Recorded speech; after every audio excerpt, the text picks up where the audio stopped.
Hello, everybody jumping on. Let's see here. I am just waiting for Dr. Navaz to jump on. We are going to be talking all things vagus nerve. If you have not heard of the vagus nerve, you are in for a real treat. The vagus nerve just became a hot topic with all of the amount of stress. Stick around if you haven't heard from it. Dr. Navaz is an expert when it comes to the vagus nerve, and he will be giving us all the tips and tricks. There he is. Hello. Hello. Thank you so much for joining us. It's my absolute pleasure. Excited to be here. Thank you. So you guys, for those of you that don't know, this is Dr. Navaz. He is a doctor of chiropractic and also a functional medicine practitioner. And he's the author of, is it Activate Your Vagus Nerve? That's exactly right. I love it. It's so good. All of a sudden, everyone wants to know what the vagus nerve is and who the vagus nerve experts are. That's how I feel. we gotta master this stuff. So tell us a little bit, Dr. Navaz, about what you do. I'd love to hear about how you got into this line of work. I know you're a chiropractor and obviously very passionate about getting to the root cause. But what led you into this work with the vagus nerve and writing your book?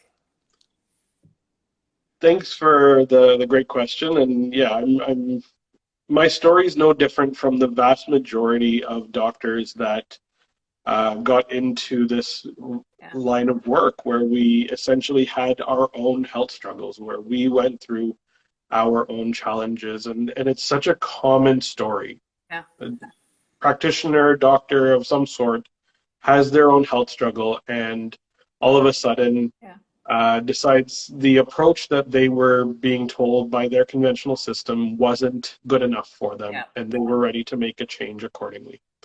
So let's rewind about 11 years ago. When I graduated from chiropractic school, I weighed 250 pounds.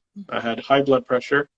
I was borderline diabetic. All of my chiropractic friends that some of them are joining online will attest to the fact that I was not healthy when I graduated and was coming out of school, and was going to be here teaching people about how to be healthy, and I wasn't doing it myself. And went through a journey over the last, it's been 11 years, but it took me a few years to really figure out what was going on. It brought me into the realm of functional medicine. I had a couple of great mentors that brought me into the space, a few people that helped me uncover my own health conditions, my own health challenges, really helped push me into an understanding of what health truly meant, and the fact that we develop and create our own health, and that the only way to do so is to take responsibility for our health. At the end of the day, I lost 75 pounds. I got rid of all of those health struggles, the vast majority of which I've never had to deal with once again. And now I've made the decision to step away from hands-on chiropractic and work with people in functional medicine, primarily because I know the positive change that it can create in the lives of the people that I work with, and their families and their businesses, and exactly who it is that they want to support and help throughout the world. So that's what really pushed me to get into this. And so the marriage of functional medicine and what I had gone through in my own life to my own journey in school was that connection point to the vagus nerve, and we can definitely jump into that there.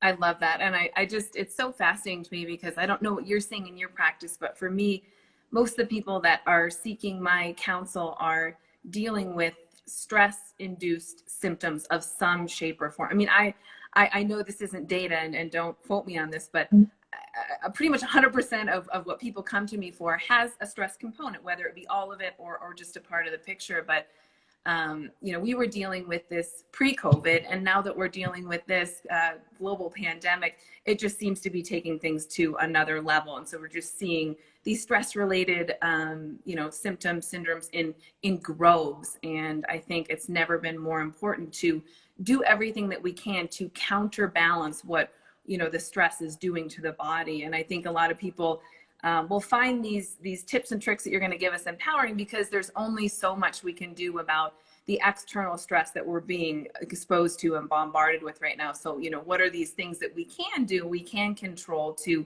help reverse and undo some of what the stress is doing to the physical body? So a lot of people wrote in and said, what is the vagus nerve? I've never even heard of this before. So let's just start there. What is the vagus nerve and what exactly does it do? Well, this is the fun thing. Every single one of us, whether you know about it or not, has two vagus nerves. Okay. We have one on the right and one on the left, and they are the only cranial nerve. We have 12 pairs of cranial nerves that come out from the brainstem and go and do something in and around the head. But there's only one of those 12 pairs of nerves that leaves the head cavity, and that is the vagus nerve. It's the 10th cranial nerve. It comes out from the brainstem, just kind of behind the earlobes. We've got a bone right there, the mastoid bone. That's probably the closest point where we could get to physically pointing to where the vagus nerve comes out. And it actually comes and courses down through the neck. Okay. And it actually courses in tissue that is directly beside the carotid artery and the jugular vein. Okay. So literally, we've got the blood vessel that brings blood to the brain, the blood vessel that brings blood away from the brain back to the body, and the vagus nerve together in this tissue in the neck. Yeah. It shows how important this nerve truly is, and that it's been forgotten for a long time. Yeah. That's how important it is. So it comes down, and then it actually goes down and courses into the chest. Okay. It sends a branch out to the heart. It sends a branch out to the lungs. It continues on even further down and goes through the diaphragm into our abdomen. And in our abdomen, it literally branches out and touches every single organ that we have down there. Wow. It connects to everything. Literally, the word vagus comes from the word vague or wander. So it goes and connects to so many different places. And that's what's truly special about the vagus nerve. There's no other nerve in the body that connects to so many places and sends so much information from the brain to those organs and from those organs back to the brain. So that's what's really, truly special about the vagus nerve. Yeah, that's amazing. And probably that's why when you improve the function of your vagus nerve, you can get such significant shifts in your health and in your symptoms. So, what would you say, what are some common things that you see when someone's vagus nerve is not functioning properly? I know, you know, a lot of the research that I came across, they talk about vagal nerve tone. We can talk a little bit about what that is and maybe how we know, are there some ways we can measure? Are there certain symptoms you see when the vagus nerve is no longer functioning well? Yeah, it's a great question. So you alluded to this earlier, you said stress. And the word stress is something that we all kind of put a meaning to, but I like to talk about the 4 different kinds of stress. And so this is really important to understand when it comes to understanding why the vagus nerve would not be working optimally.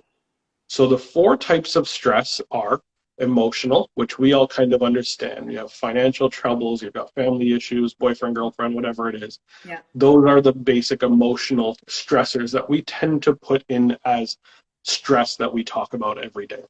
Psychological stress is things that have happened in the past, trauma that you've been through, childhood trauma, abuse, etc., victim of a crime. These are all things that essentially create the lens through which we see the world.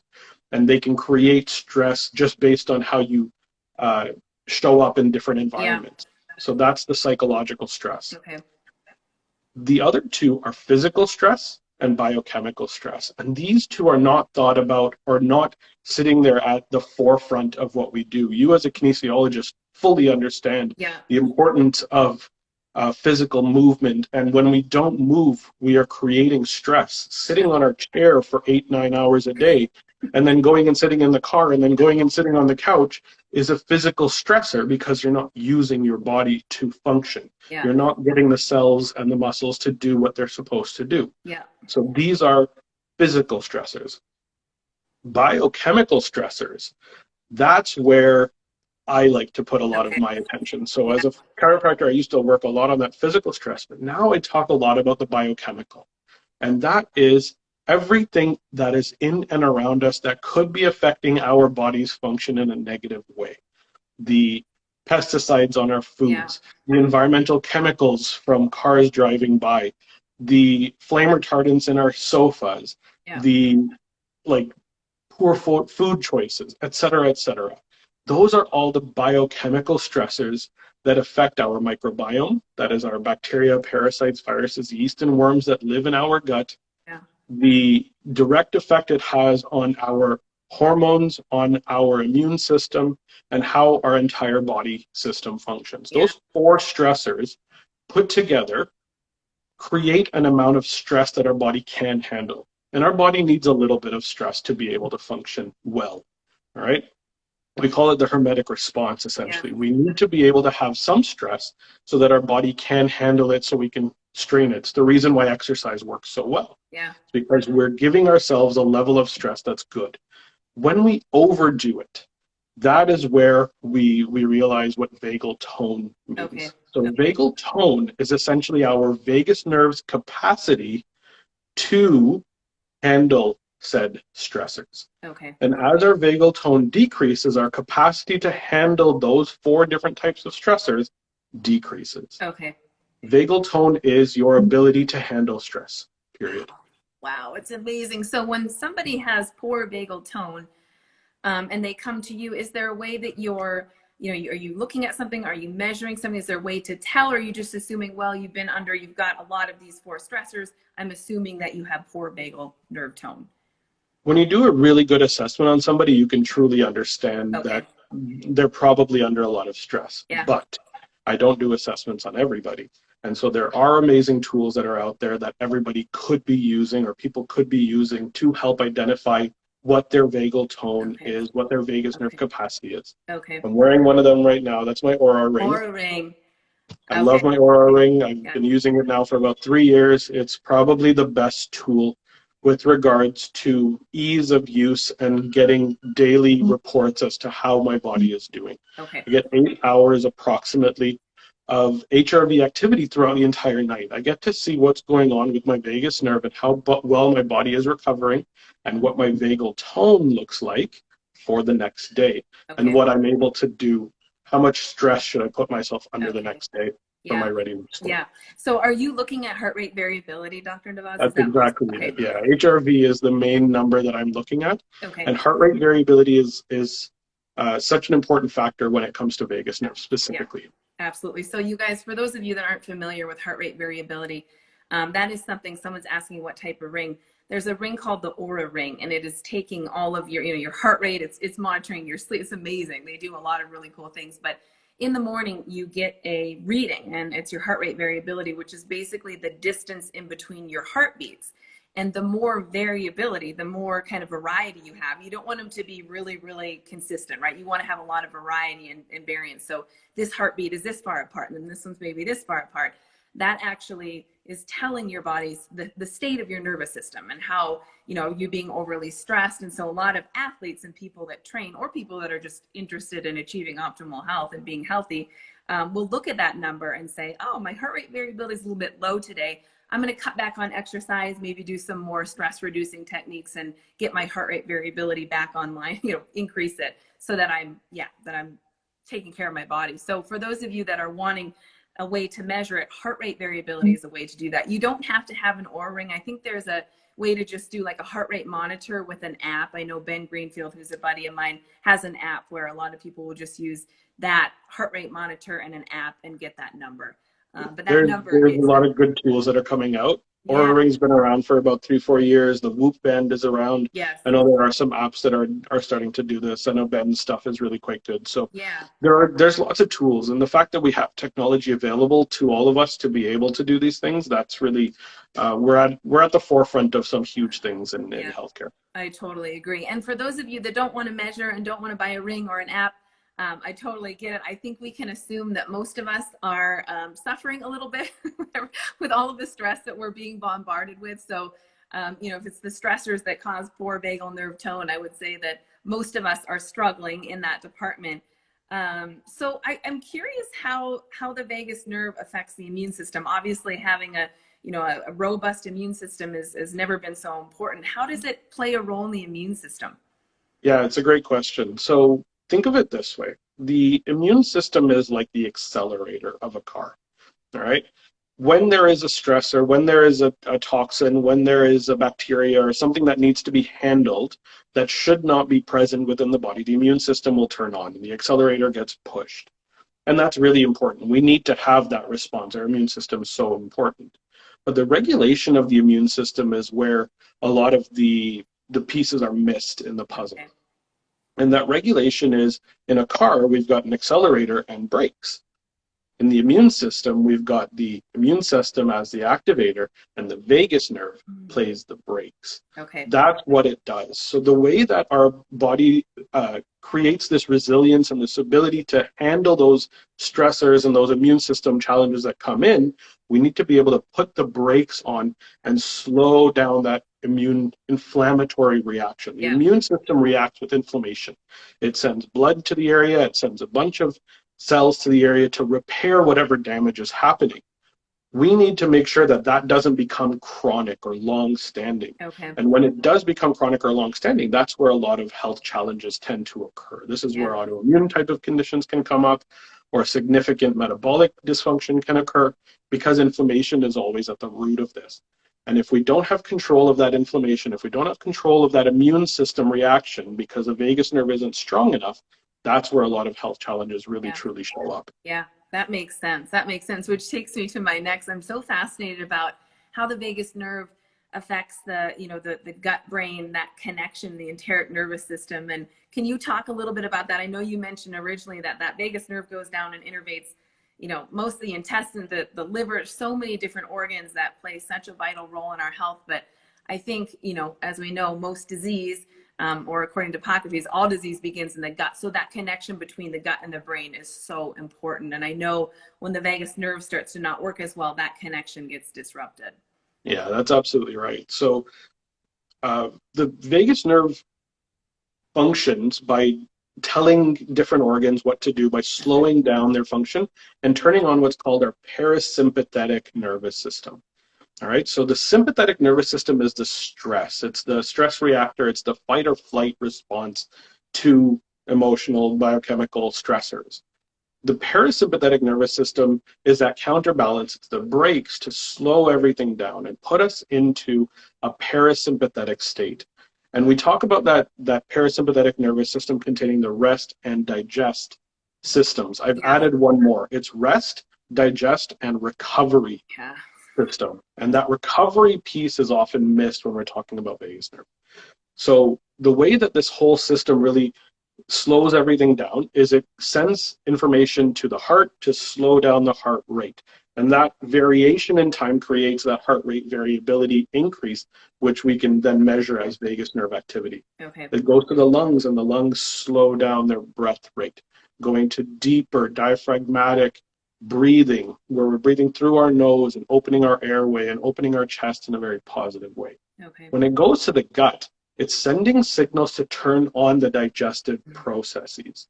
It's sending that signal to turn on the stomach acid production at the stomach level, or the peristaltic motion in the small and the large intestine.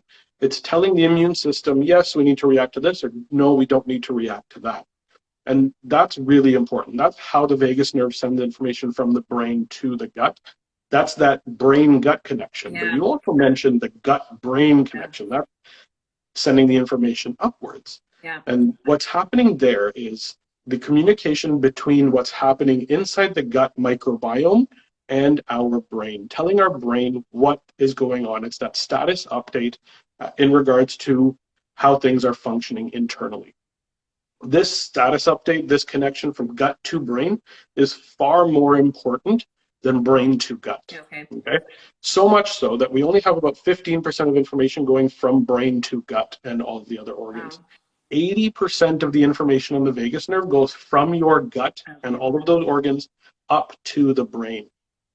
It's the thermostat. It's that status update constantly telling us where we're at. Wow, it's amazing. So is that why the health of the gut has so much influence on, you know, anxiety and depression and kind of our mental well-being? Okay. That's exactly right. Okay. We're slowly and surely realizing that all of these anxiety, depression, mental health struggles that we're experiencing are actually just neuroinflammatory in in their Yeah. mechanism. And Yeah. when we're looking at neural inflammation, we have to look for where is that inflammation coming from. And 70% of our immune cells by volume that create this inflammation are located in the lining of the gut. When the gut is activated, it's going to create inflammatory reactions that affect different areas. And the easiest place for it to affect from the gut then go to the brain. And that's where anxiety and depression tend to manifest. Wow, that's amazing. That connection is just, it's so fascinating to me. One thing you mentioned is the stomach acid. I know for me in my practice, I'm seeing, I mean, bloating was an issue before and digestive issues were, but just with this added stress, all of a sudden everybody's, you know, what do I do about my bloating, my digestive issues? And you mentioned how the vagus nerve is what helps, you know, stimulate and actually signal the body to produce that acid, that stomach acid that breaks down our food. So we get a lot of people that are eating healthy, or they feel like they're, you know, they're eating well, but they're still struggling with digestive issues and bloating. And so I'm sure that if you improve the function of the vagus nerve, you'll get a stronger signal. Body will release more stomach acid, improve digestion, and all that kind of stuff. That's absolutely right. The important thing to keep in mind here is you can eat the healthiest meal, but if you're scarfing it down and not giving your body an ability to get into that digestive state, turn on the vagus nerve properly, you're never going to get the nutrients out, because you're never going to be able to turn on the systems that are required to get those nutrients out. Yeah. Would you say, Dr. Navaz, I know for me what I'm seeing is most people are spending, they're not aware because it's almost like we're just used to this as a new norm, but most people are spending the majority of their day in that sympathetic nervous system where, you know, their heart rate is above, you know, 85 up to 90. They don't even know, but because of all the stress we're being bombarded with, we're really never coming back down into that parasympathetic state for the majority of the day.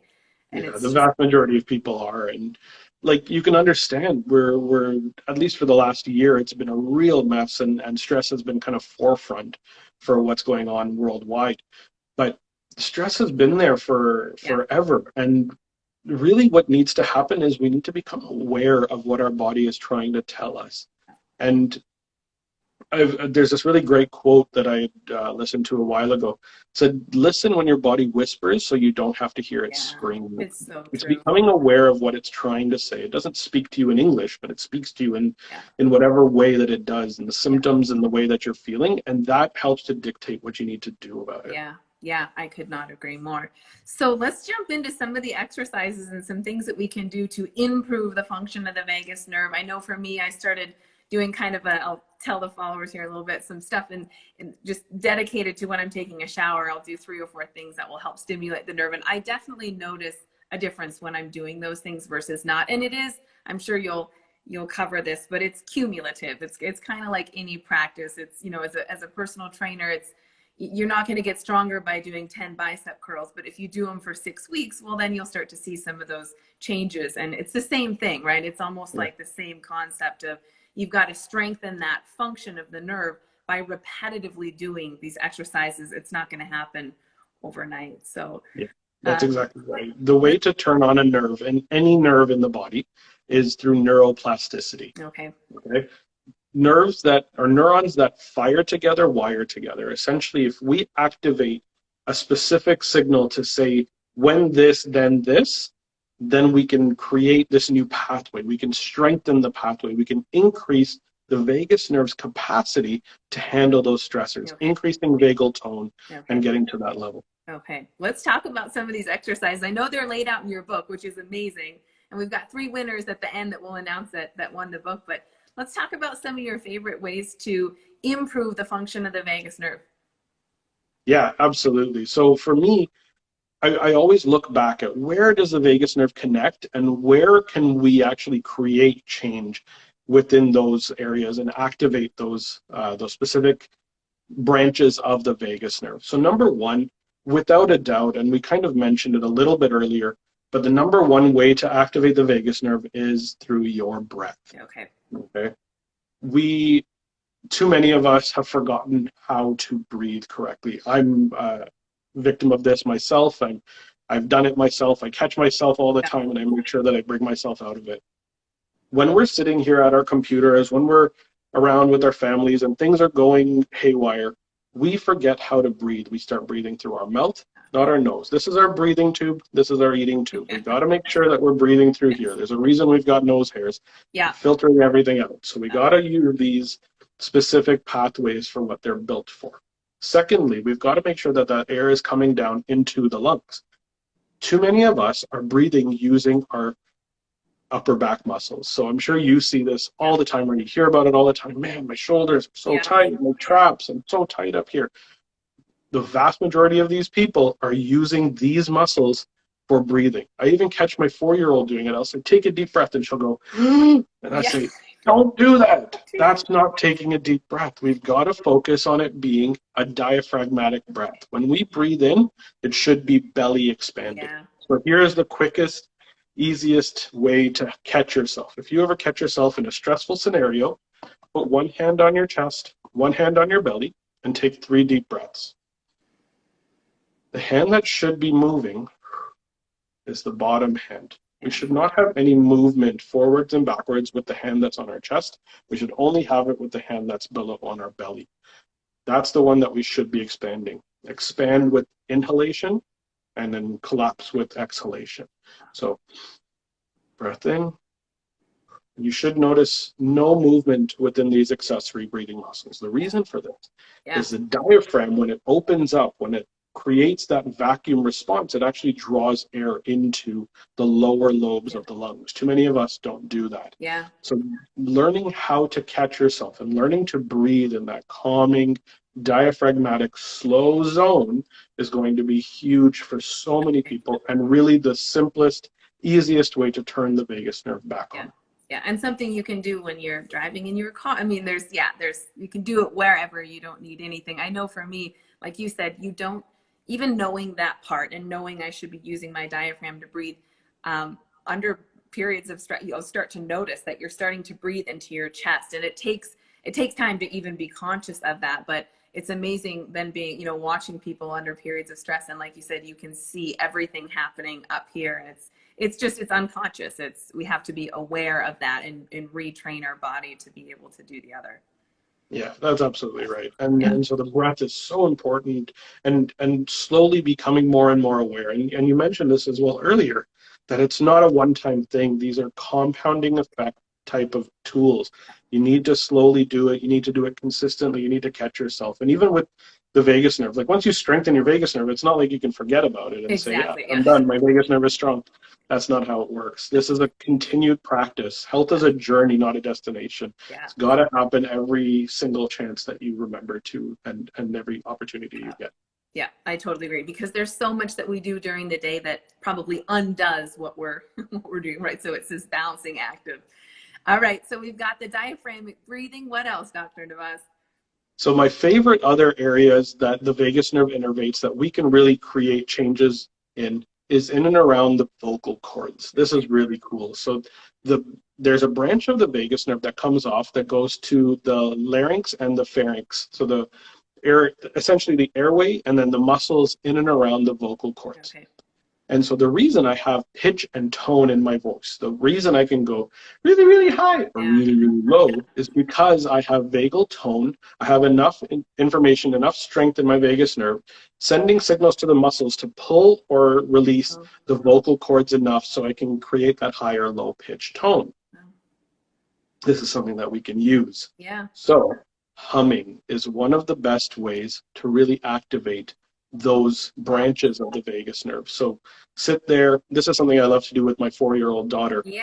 When we get her to calm down before a meal, the humming is one of the best ways to do that. So the same way that Om has been chanted in meditation in the Hindu tradition for so many years, this is the same idea. We're using that vibration within the vocal cords and that stimulation of that muscle to create vagus nerve activation.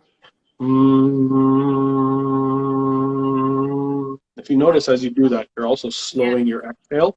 That's also vagus nerve activating. But the hum is getting that laryngeal muscle activated and turning the vagus nerve on as you do that. One of the greatest tools that you can use, and I absolutely love it. It calms her down. We all have a fun little laugh, and when you're laughing, you're parasympathetic. You don't laugh when you're under stress. You laugh when you're happy.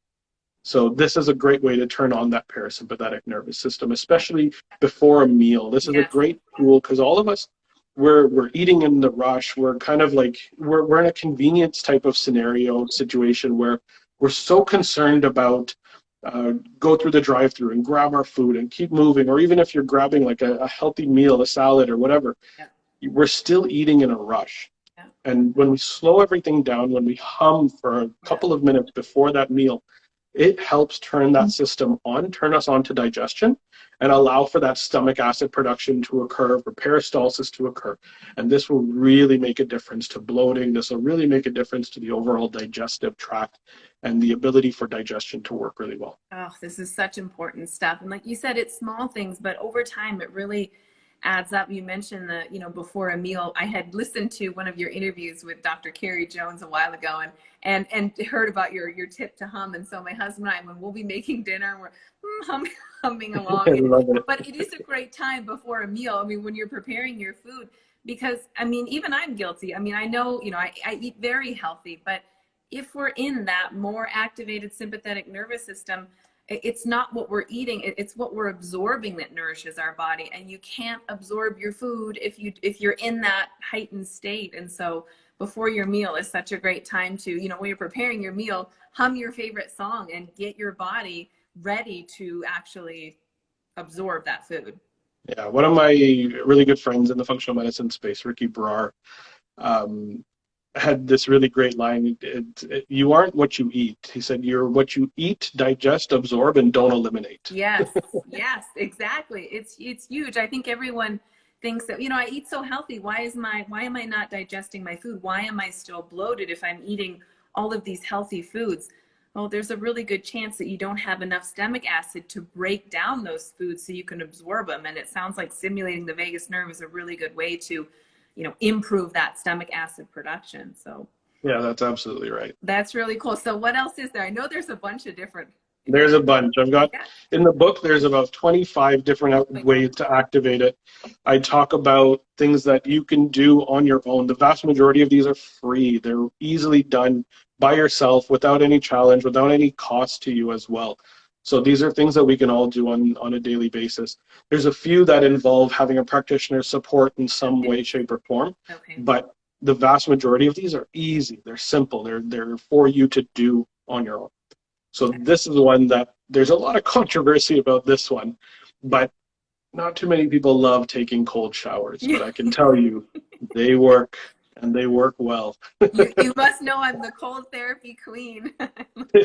All of my followers are like, that's where I draw the line, Kate. I'll eat healthy, do your workouts, but no cold therapy for me. But I think that one for me has made a huge, huge difference. And just being, like you said, it is a hormetic stress. It is a stressor on the body. When we do little bits consistently, we become more resilient to stress. And that's what the cold therapy does for me. Yeah, that's exactly it, right? With exercise, with cold therapy, with these stressors that we put ourselves under on purpose, it helps to train our ability to handle other types of stressors when they come up. So we're essentially turning our vagus nerve on to be able to handle these things, to turn on that parasympathetic response when we feel like we're under stress more readily. So cold therapy is one of the top ways to do this because it's almost like adding an extra set of weight on top of doing squats, for example. So great, you're doing body weight squats. You want to level that up? Here, put on a bar and 35 pounds on each side, right? That's the same idea here. With breathing, you're doing your breath, you're learning how to make sure that it's diaphragmatic. Great, how do I level up? You do that by taking a cold shower and learning to breathe diaphragmatically and slow your breath and get into that state during that cold shower. Or even better, doing it in an ice bath. If your body can handle it. Now, if you have Raynaud phenomenon or you can't handle the cold temperatures, obviously, we're not going to recommend that to you at all, right? But in the scenario that you can handle it, challenge yourself. And honestly, I can't tell you, I've done it multiple times now. It's phenomenal. The vagus nerve turns on right away. You can actually see a response. You can measure your HRV and your heart rate in the moment if you have the tools to do it. And it just, like, accelerates your vagus nerve activity. It's just crazy It's how good amazing. a cold I've bath is. seen that too when I was measuring my own. And I did notice, and I want your opinion on this, Dr. Navaz, but I did notice if you're in water that is too cold for you and you're not able to control your breath, and now you're almost hyperventilating and you're just like, it's just a miserable experience. Would you say that kind of, stimulates more of the sympathetic nervous system, where if you're able to control your breath in that environment, now you're actually getting the benefits of stimulating the parasympathetic nervous system? That's exactly it. You have to get to that level first, right? Nobody goes and does like a Yeah. 1,500-pound chest press right off the bat. You have to train yourself upwards, which is why I have people start doing cold therapy just in the shower. Okay. Just turn the temperature down to as cold as you can handle Yeah. for a minute. Let it hit you on a sensitive area. For me, it's right at the back of my neck. Yeah. Just catches me completely. I immediately stress out, and then I Yeah. immediately try to pull it down and slow down and focus on my breath for that last minute of the showers. Yeah. A great way to just keep that level started, get going with this, see what you can handle. Yeah. As you do it consistently, you'll realize you almost crave it. Yeah. I don't know if anybody's watched, there's a documentary, My Octopus Teacher. No, I haven't seen it. Oh my God, it's on Netflix. I've got to see it. I won the Oscar for best documentary apparently this year. Wow. And the filmmaker was essentially going and visiting an octopus every day in a specific area in the Atlantic Ocean. It's a really, really cool thing. But right at the beginning of the movie, he mentions when he goes into the water, he doesn't wear a wetsuit, and the water gets down anywhere between 8 and 9 degrees Celsius. So that's like 40 degrees Fahrenheit. And he goes in, and it's this immediate, like, I don't want to be there. And then overall, he gets into this pure therapeutic approach to like getting into that, and you crave it at some point. It was a really cool line. When I heard it, I was like, oh my God, he's talking about the production of vagus nerve activation and getting into that parasympathetic zone simply by getting into that cold water. Yeah, I totally agree. I know for me, we've got a bunch of great little mountain creeks that are essentially just melted snow runoff, and I just crave it. Mostly the feeling after when you get out, it's just like, it's your body moving into that parasympathetic. And for recovery, as someone who, works out and wants to make sure I'm recovering from my workout, it's huge for just stimulating, obviously, the vagus nerve so your body can get into that rest, digest, recovery, as you mentioned. It's huge. So for those of you that haven't started, I think starting the shower is the perfect place. And just going as cold as you can, still being able to control your breath. I think that's the most important part. And then slowly working your way up and then diving into maybe an ice bath or a mountain creek or something when you feel like you're a little more seasoned. I love that. I was curious about like physical trauma to the vagus nerve or to the body. I know a lot of people with PTSD talk about, especially people that have been in car accidents. I was actually in a pretty bad car accident my freshman year in college, and that affected my neck, major whiplash. And I know a lot of PTSD and anxiety and stuff that can come on post, trauma. Is that related? Can that be related to the vagus nerve? Okay, I wondered. Yeah, that's absolutely true. And I've heard numerous times as well myself. Physical trauma to the vagus nerve is way more common than people realize, way more common than even diagnosed. The key thing here to remember is when you're physically trying to repair a nerve, it takes time. Doing those practices, doing these exercises to rebuild that neuroplasticity, to rebuild that nerve, that can help to accelerate the process of rebuilding this. So if you've had a surgery where it's been cut by accident, or if you've had a whiplash type of injury when you're in a car accident or some other type of traumatic incident like that, these things are very, very common. And the reason why so many people have so much struggle recovering following a car accident is because the vagus nerve has been stretched, damaged, pulled in whatever way. So this is really, really important. Yeah, that connection between kind of just post-traumatic stress and all of that, just knowing that the vagus nerve is what helps us into that, that parasympathetic state. It makes a lot of sense that it's not just from the trauma of the car accident, but actually what's happening to the nerve. And that's amazing. You have time for a couple questions if anyone has 100%. I do. Yes, please. If there's any questions, you guys, and there's 3 winners. I'll announce the winners while you guys are getting your questions ready. So Dr. Navaz is giving away 3 of his books, which have, was it 25 different ways to stimulate the. Yeah, about 25. Yeah. It's amazing. I love that. So Patty Contrera Real Estate, these are your Instagram handle names. So I will tag you in the giveaway post. And then Emster64 and Alyssa K. Rocha are the winners. So if you guys want to DM me with your info, I will get your mailing addresses and we'll get the books out to you. Someone's asking about supplementation and the vagus nerve. That's an interesting question. It's a very, very good question. So the only neurotransmitter that's used by the vagus nerve is acetylcholine. And that means that we need to have certain types of nutrients getting in to be able to create the acetylcholine within our body. So acetylcholine is essentially acetyl-CoA and choline, for those biochemistry people who totally understand this. Yeah. We're looking to produce acetyl-CoA. The best way to do that is to break down carbs and fats effectively. So what are the nutrients that can help in breaking down fats and carbs? B vitamins, carnitine, lipoic acid, top ones for sure. Okay. On the choline side, choline is an amino acid that needs to be paired with that amino acid, or with the acetyl-CoA, or the acetyl-CoA. So the choline comes from egg primarily. Okay. Supplements wise, you can find choline as well. There are some pretty decent vagus nerve activating supplements out there, but I'm a big fan of looking at the B vitamins, looking at the carb and the fat breakdown, fat metabolism tools, the carnitine, lipoic acid, and B vitamins 1, 2, and 3 primarily being the big ones, the B1, B2, and B3. And then the choline, which you can get from eggs. If you're vegan, you can also get it from, I believe, soybeans are a great source of it. Yeah, perfect. And for those that are, I know there's a lot of people that come to me with, they might have some struggle with anxiety or depression, and maybe they've even looked at some of their neurotransmitters, their dopamine, their serotonin. I know, like you mentioned during your interview with Dr. Carrie Jones, that stimulating the vagus nerve actually helps to improve some of the production of some of these neurotransmitters. Is that right, Dr. Navaz?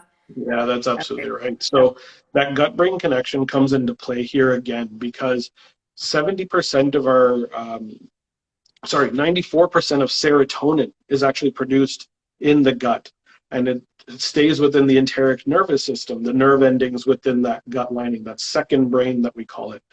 But that is stimulated by the relationship between the vagus nerve and the microbiome. And so we can actually dictate what our mood is like based on the biochemistry and the function of our gut.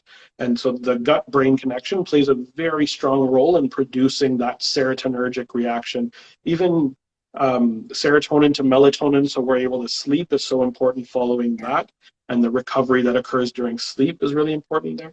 We also want to look at norepinephrine, epinephrine, dopamine. All of those are primarily built out in the gut. And so this is such an important factor here, even GABA and all of these other neurotransmitters that have to do with our ability to think clearly, not deal with anxiety, not deal with depression, not deal with stress, and actually live a balanced life. That comes from specifically having that vagus gut-brain activation really, really lined up. Yeah, and that's why just working on the vagus nerve is so exciting, because it improves your digestion, which, as we know, most disease does start in the gut. And if it improves, your sleep and all of these things that are, there's these basic things that we know are so unbelievably important. But when the vagus nerve isn't working properly, it sounds like we can eat and do all the things right, but if it's not working, we're not getting into that rest and digest nervous system. I explain all the time to the people I work with that it doesn't, you're not going to achieve optimal health when your body's stuck in fight or flight. It's not going to happen. Absolutely. Somebody is asking if EFT tapping is helpful for vagus nerve stimulation. It's a very, very interesting tool. There's not a ton of research on how it works, but tapping is a great tool for the right candidate. Okay. For a lot of people, tapping can be too much. It can be hyper-stimulating, and so we want to be careful with that. You want to do it within reason. So really great question, though. Yeah, absolutely. That makes sense. And what about chiropractic? As a chiropractor, is there anything, someone's saying, what about chiropractic to help? Is there anything that you do physically that helps? Okay. Yeah, so no bias over here, by the way. Yeah. So there's actually a lot of really good research on this. There was a research study that was done about upper cervical Yeah. chiropractic adjustments that were done, and it helped to reduce blood pressure significantly, 10 to 15 points on systolic and diastolic after a single adjustment, which Amazing. like nothing else can create a reaction that quickly. There's a direct effect between your physical function, physical stress, and where the nerves are coming out. So Yeah. I'm a big fan of making sure that the neck and every physical part of your spine is aligned, that things are moving correctly. Chiropractic care is Yeah. very, very good for supporting Amazing the for vagus that. nerve. That's amazing. Somebody said, what if you were going to do one exercise, which one would you do? I would do 3. Yeah. Let's just try. So if there was one that I absolutely recommended, it's the humming or gargling. It'll change everything because it encapsulates so many different things. Yeah. Humming, the level up from humming is gargling. Okay. And so gargling is really good because it ensures that you're keeping your airway open. It activates the vocal cords and it slows your breath down. Okay. You have to gargle slowly and you have to get that air out slowly. If there's one, it's gargling, no question. Yeah, I totally agree. That's the one that I do in the shower all the time. When I'm doing my cold therapy in there, and I'll gargle when I'm back in the warm water. It's a great time to, kill a couple birds with one stone. You're in the shower anyways, you're doing your cold therapy, you can gargle on your breaks and be a little more efficient with your time. All right. So someone said, what is the title of your book? I think go ahead and tell us again, just for those that didn't win that want to invest in this book. It's amazing. It's called Activate Your Vagus Nerve.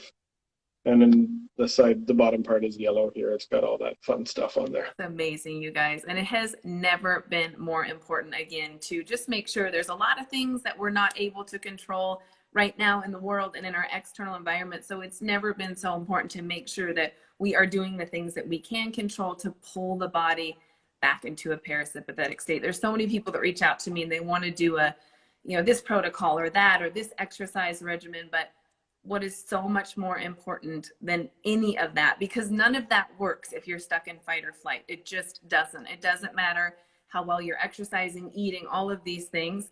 If you're stuck in fight or flight, which I would say most of us are, most all of us are right now, it really, really helps to stimulate the vagus nerve, get the body back in that parasympathetic state. And like Dr. Navaz mentioned, on a regular basis. It's just like exercise. You're not going to do it once and feel stronger or better. It's a daily practice that's cumulative that you really have to stick with. And it doesn't take, we can do the breathing in our car. We can hum before a meal. We can gargle when we're in our shower. There's so many different ways that we can work it into our lifestyle that doesn't take any more time or any more money, but over time makes massive, massive improvements in your overall health. So thank you so much for being here and letting me pick your brain. Absolutely. My absolute pleasure and my honor. Thank you so much for having me. You are so welcome. Where can we find you, Dr. Navaz? Obviously, follow him, you guys. He's on Instagram. Where else are you? So follow me on Instagram, like Kate said, and take a look at what we do. So I run a company called Health Upgraded, which is a health optimization clinic we run online. Check us out, healthupgraded.com. Perfect. Thank you so much for being here with us. It's my absolute honor. All right. Take care.